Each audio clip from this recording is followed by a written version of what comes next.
everyone. Thank you for having me. My name is Rachel Fagan. I live in Pennsylvania in the United States, so on the East Coast of the country. I'm a mom. I have two little ones that you might hear running around.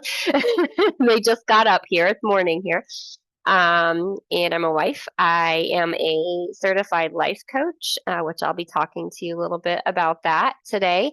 And I actually started out as a teacher, and that's how I connected with your teacher. So, hello. Good morning, ma'am. Good morning. My name is Jessica. I am an 8th grader from ZPHS School, Ailavaram. I would like to ask you a question. Can I ask, ma'am? Yes, please. How do you handle clients who struggle with self-doubt? Oh, this is a big one. Okay, great question.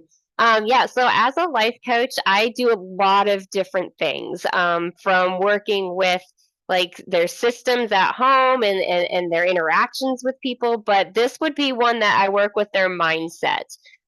So self-doubt is a big one, especially with students. I don't work a lot with students now. I tend to work with adults at this point, but it's still something that we do even into adulthood. So what I tend to do here is really get really clear about what they're doubting first and ask them if they have any evidence that supports their doubt. So do they have any experience that, supports the doubts, or is this kind of a story they've created in their head? So we kind of approach it a couple of different ways. We try to, one, see if there's any truth to it and is there any other explanation. And that sometimes makes that self-doubt weaken. It makes it not as strong just by exploring it that way. I also like to teach them some mindfulness exercises. So if they have these thoughts creep up in their head, I teach them how to shift their thoughts away from that and create some space so that they can kind of shift into maybe a more useful thought process. So we kind of weaken the doubt that way, create some space to allow our brains to kind of shift into a more positive outlook, and then we explore that area, and that kind of strengthens their confidence in that area. And we look at different areas of like, what are your strengths? Where do you feel confident? And we kind of bring that all together. Does that make sense? Hi. This is Nantikishore, an 8th grade student from ZPHS Ailavaram. Now, I'd like to ask a question. Here my question is, what are the main objectives of life coaching? Yes, this is one. It's kind of hard to explain, so I'll do my best. So what I do is really help people who are doing okay. They're functioning in life, but want to improve some area. So it might be their mindset. It might be their communication. It might be their time management, their organization. I work with relationships. I work with habits. I work with mindsets, boundaries around time and where you're spending your energy. I work with people's goals, really, is the big thing. I work on their future. What do you want moving forward? The organization that I work for also has therapists. And so the therapists really work on people who are really struggling in life and not really functioning day to day. They're really having a hard time getting through their day to day. So they work on some of that stuff and some things that have happened in the past that might need some healing. I kind of pick up where the therapists leave off. So the therapists kind of get them to a state that everything's okay, we're about here, and we want to thrive. So that's kind of where I pick up. So not all of my clients have worked with therapists. Some people come in, but I kind of like look at it as like, if you're a swimmer, you have to be able to swim at least a little bit, but I make you a better swimmer. So I really work on how can we improve your life, but you can already swim. Your head's above the water, you're doing okay, you can keep yourself above the water, but I want to be like a really good swimmer. That's where I kind of like a coach for a sport. I do it with the other stuff in life. Does that answer your question? Yes, you did a great job. And here is another student. Padmaja, over to you. Yes, sir. Hello, ma'am. My name is Padmaja. I am a 7th grader from Jilla Parishad School, Ailavaram. Now, I would like to ask you a question. Can I ask, ma'am? Yes, please. What are the limiting beliefs that hold your students back, and how do you assist your students to get out this issue? Yes. Okay. So this is a big one. And when I was teaching, I did this a lot too. So, kind of going back to that first question I answered with self doubt, that is a limiting belief. But there are lots of other ones that I see in our young people and in our adults. So, things like wanting to be perfect and being afraid to make mistakes, that's a really big one that I like to help people with. Also, let's see here.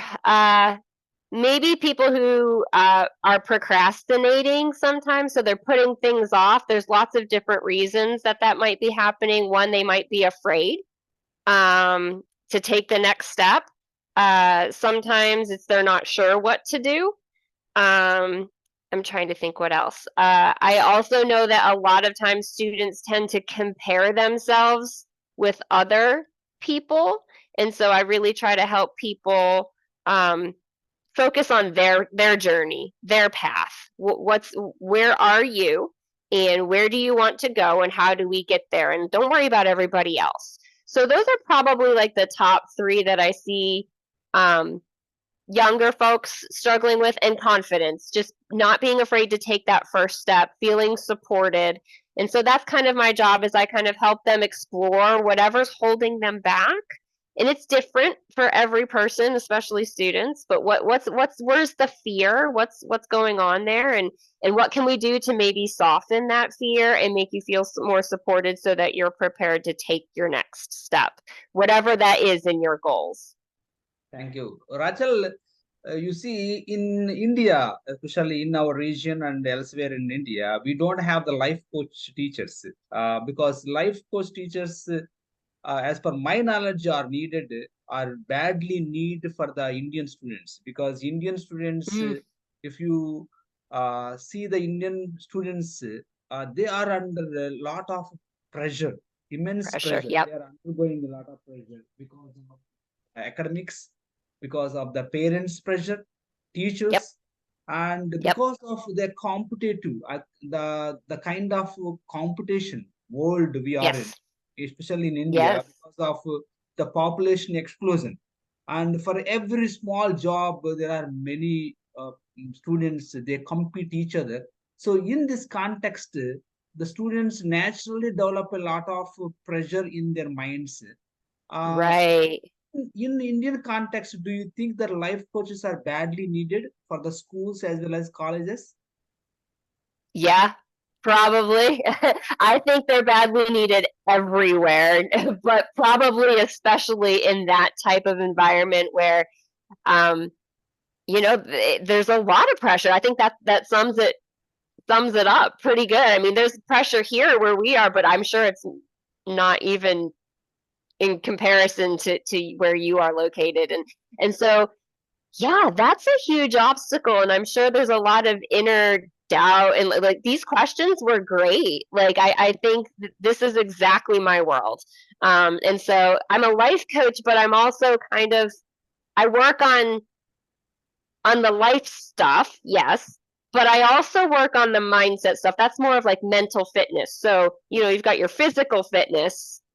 There you go to the gym and you work out and you exercise, but our biggest organ, or like probably our most important, is the brain, and you need to use that and focus that too. And there are things that we can do as individuals or in a coaching partnership that can really help strengthen the strong parts, the skills, and the things that are good and positive and helpful, and we can weaken the stuff that's not helpful. It's not helpful to be worried all the time. It serves a purpose to move you into a corrective action, but it's kind of like if you were to put your hand on a hot stove or a fire, it's good to signal that, like, hey, you should move and do something different, take your hand off the stove. But a lot of the times the mindset stuff is like the head garbage is like keeping your hand on the stove. You kind of keep punishing yourself and you never move away from that. But the helpful action would be take your hand off the stove. So a lot of my work is teaching people, like, hey, you don't have to recognize it. It's a signal, but then do something to move away from that that's helpful to you. And we don't teach that enough globally, let alone, I'm not sure, I'm going to guess it's probably not taught in India as much as it needs to be. But I think I teach this to my own children, to the adults in my life, to my family, to my friends, because it's needed, and we don't emphasize these things enough, I think, to make us truly feel happy, fulfilled, and successful is really where it's at. This is Satvik. I am 7th grader from ZPHS School, Elavaram. I would like to ask you one question, ma'am. Shall I ask, ma'am? Yes, please. Can you share an example of powerful breakthrough during a coaching section?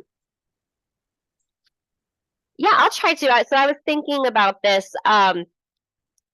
So I work with lots of different kinds of people, but one of my people that I've been working with for a long time, he is a leader and he owns some businesses, and he has a lot of people that work under him. So he has a lot of people he has to train.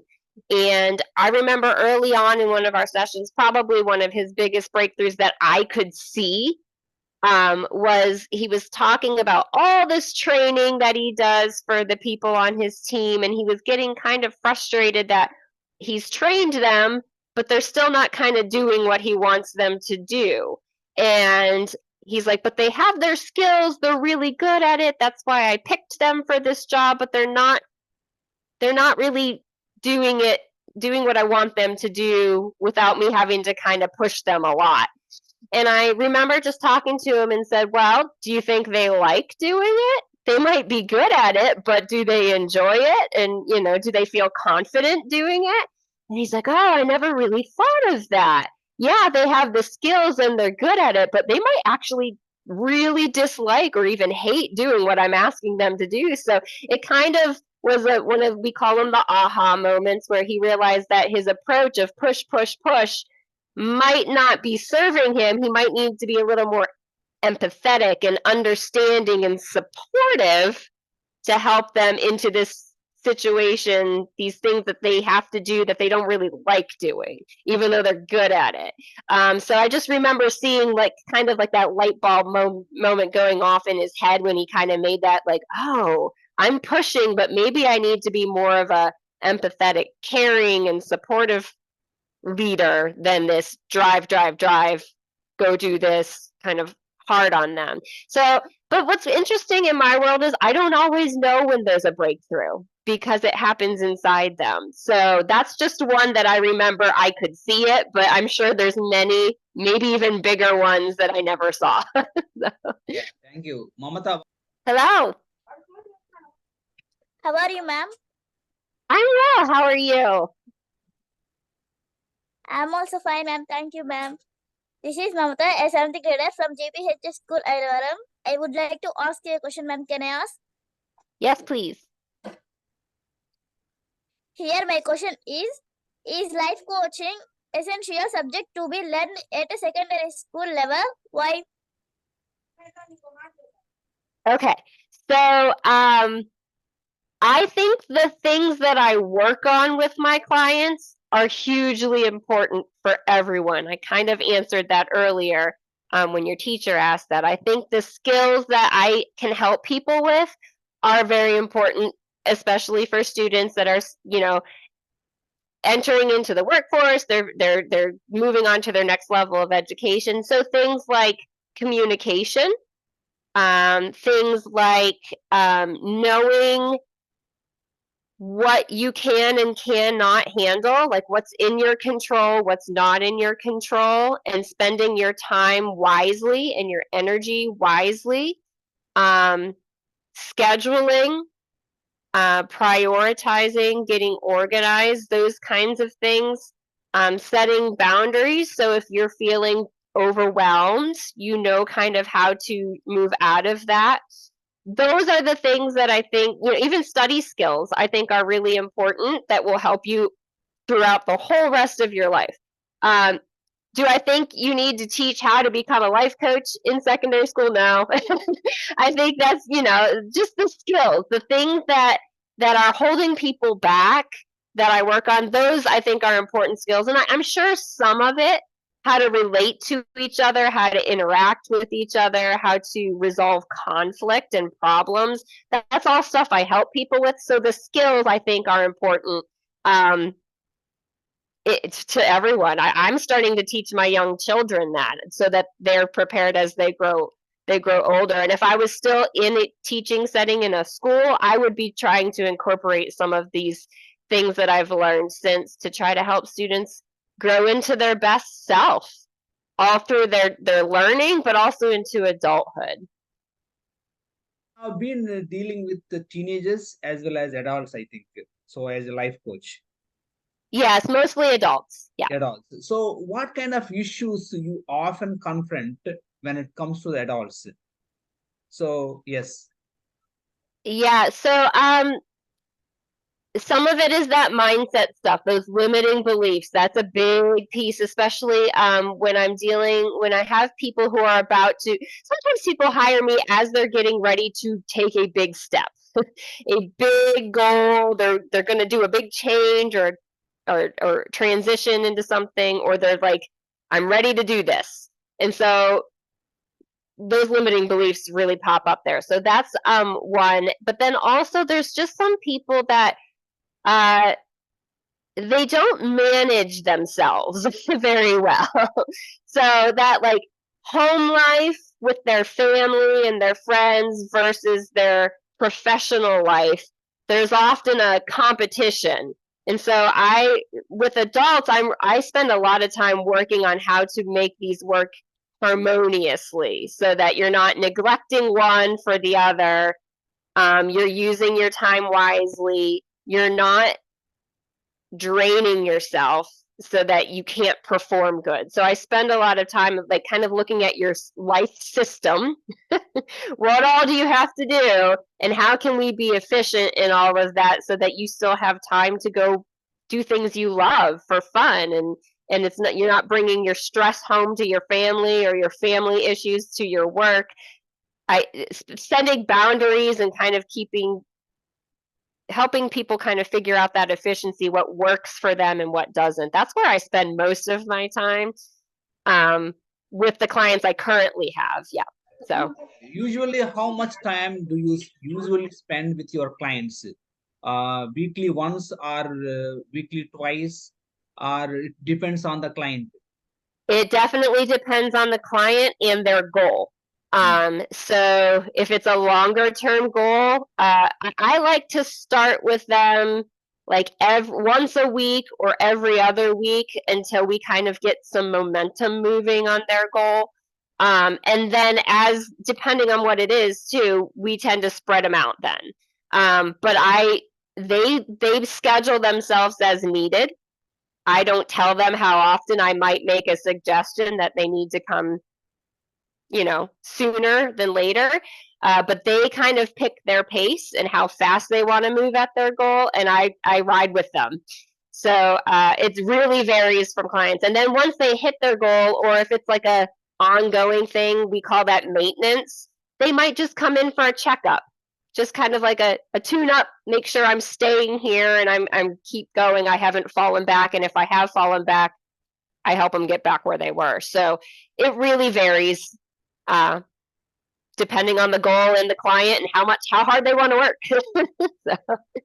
So what are the career opportunities as a life coach? Because if someone wants to take a life coach as a profession, so what kind of opportunities are there in USA and across the globe for life? Yeah, so there's an organization called International Coaching Federation, and it's global. And it's kind of like the standards for life coaching. Here in the United States, you don't have to be certified to be a life coach. I chose to take the coursework, and there's a lot of programs that can certify you, and a lot of them align to the International Coaching Federation's guidelines. It's like these are the requirements to be certified.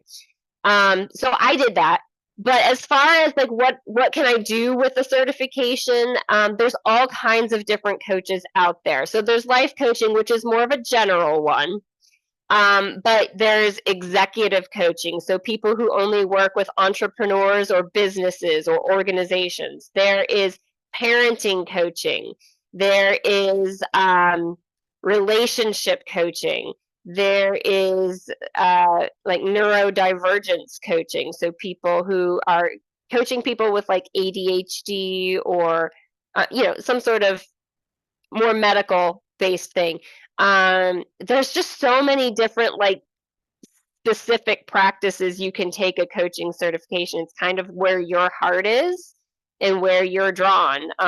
So lots of different. There's nutrition coaches. There's fitness coaches. There's, like I said, I'm starting to do a little bit more of mental fitness coaching and life coaching, which they're just a little bit different. So it's kind of what you're interested in and if you can build a business off of that. So yeah, there's lots. I mean, I would say there's endless opportunities if you have the market, the need.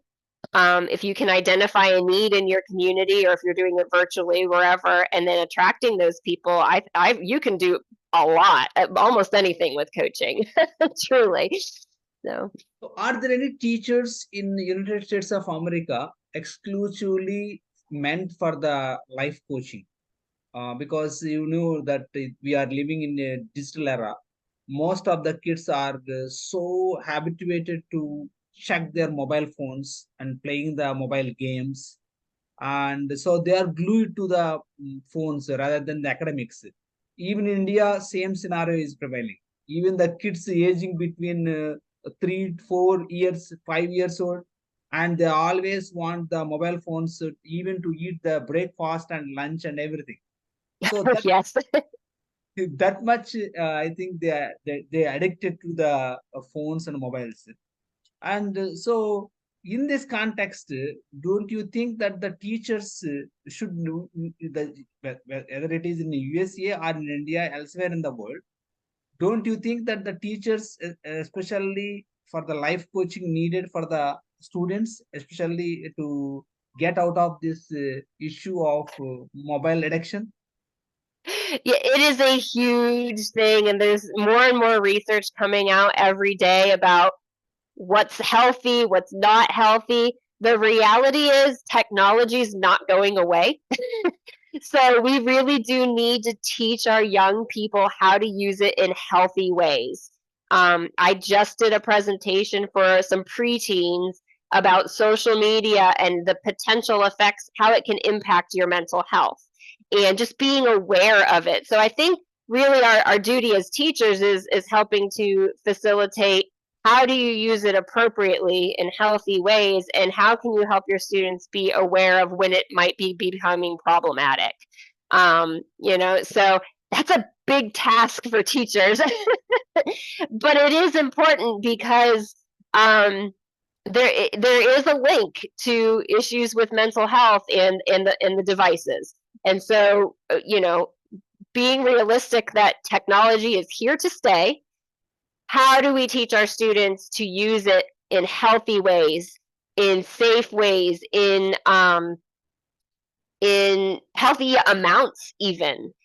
So can you detach from it for a while? And because there's so much that can be learned when I think the biggest problem that I see is with the addiction part of it is more so that we don't allow kids to be bored anymore. And boredom is where creativity and that grows. You can't access some of that stuff if you're not in stillness. And these devices just don't allow for that downtime to really just you can be creative on devices, but I don't know that we're spending enough time with our own thoughts. and so just anytime that teachers and students can facilitate, authentic experiences that allow them to access that creativity without having to be entertained is important. So it's all about balance and harmony and using it, in moderation, but also being realistic. Like they're not going away. So teach them how to use it well. Yeah. So keeping your busy schedule in mind, here is my last question. So stage fear. I mean, public speaking is one of the main issues that my students are experiencing. And Okay.